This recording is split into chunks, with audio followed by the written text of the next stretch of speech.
Welcome. In this video, we're going to go a little deeper into the StarStax software. That's the software that helps you turn your nighttime photos into star trails. Only this time we're going to be making a time-lapse video of our images. So let's begin here. So after you have taken all your series of the night sky, the photos, and you got them all in a folder somewhere on your computer, then you open up StarStax, and that's what we're in right now, is StarStax. And to begin with, you go to your menu over here on the right. This is basically how it is when you open it up. Now, we're going to go through this really quickly here. So I'm going to do the lighten mode. You have a choice of a lot of different modes here. I'm choosing lighten because I've gone through these and I don't see any reason to use them. So I'm using lighten. You could use gap filling, which fills if you have a long exposure. If you use long intervals between your exposures and there's a gap, if you use this mode here, the gap filling mode, it will fill that gap. But I don't have that, so we're going to stick with lighten. Today, though, we're going to do the comet mode, which basically represents every star in your photographs as kind of a comet. And it's kind of a cool effect. So we'll just go ahead and try that. Now, a lot of times we try to put long tails on them. But today, you know what? I'm going to go back and I'm going to put a shorter than normal tail on it, and I'm going to see what that looks like.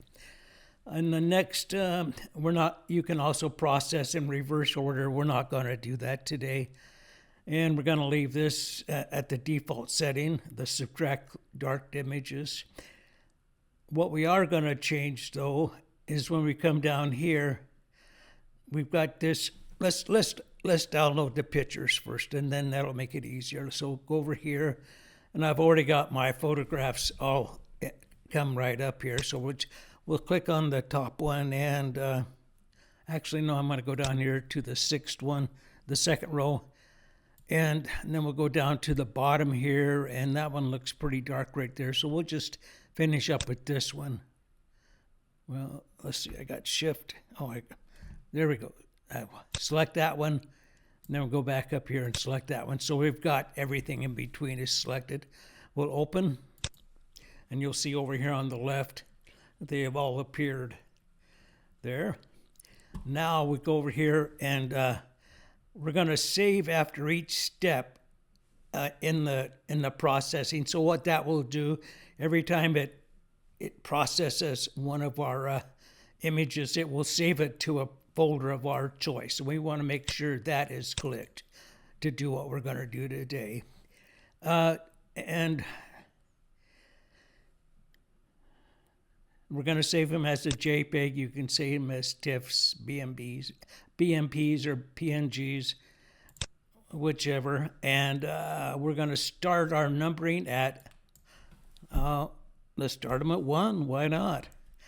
Now the folder, we're going to, down here on this line, we're going to select the folders that these images are going to be loaded to. So I'm going to go right back here. I'm going to put this, I think, just put it in the folder that I'm using for this YouTube video that I'm making as I speak here.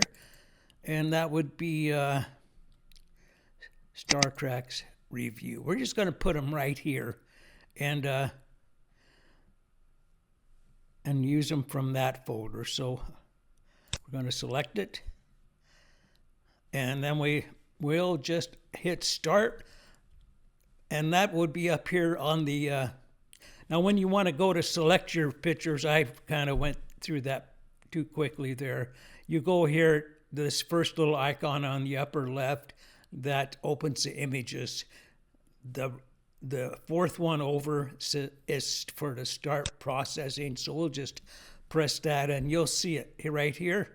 It starts going down through. You'll see it highlighted in gray there. So it takes a little while, depending on your images and how many you have, to process all these images. So I'm going to quit talking right now, and I'll come back when we're almost done with this little job here, and we'll go on from there. All right, we are just about through processing these images here, and we'll continue on here as soon as it's done. So I had 350 images processed there. It took 10 minutes on my computer. So now we're ready to leave StarStax, and now we're going to go into Photoshop, and we're going to process all these images into a time-lapse video. So here it is here. So now I'm going to go to File,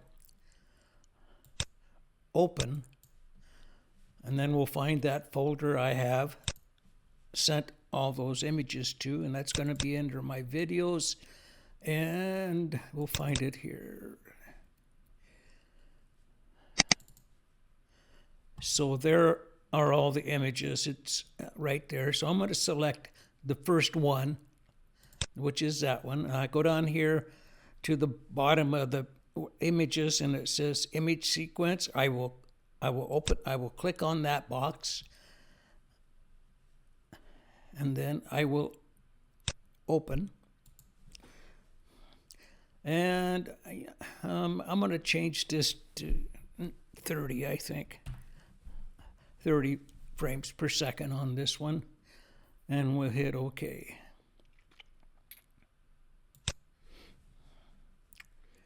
And we should get a timeline at the bottom. Yes, there it is. So we are going to go from there. We're going to go up here to File, Export, and then down that go to Export, and then that tab will open, and we'll go down to the bottom of that. We'll hit Render Video. So I'm going to name this StarStax video. Let's put number 4 on it. There we go in the folder. We're going to go to, same thing, we're going to select the folder. I am also going to select the same folder that these pictures are in. YouTube videos, Cipher Sore Eyes, and StarStax Review. We're going to select that folder. There we go. And we're doing it 1920 by 1080, 30 frames per second. And that looks okay. We're doing 350 images on that. So we're going to hit Render. So that's going to render all of the images that were in that folder into a time lapse. Now, this time lapse will be basically the same as I used on the opening of this video. On that opening video, though, I had it the longest, the comet tail as long as I could go. So these are going to be hopefully shorter, and I wanted to do that so that we can see the difference in the length of the tails. You might want to, try a different length at some point. So I'm going to render this video, and then I'm going to put it on the end of this video, and that will end the video. And I just want to say thanks for coming by, and I hope you got something out of this, and I hope you enjoyed it. You guys all have a good week, and I'll see you next time around. Thanks a lot.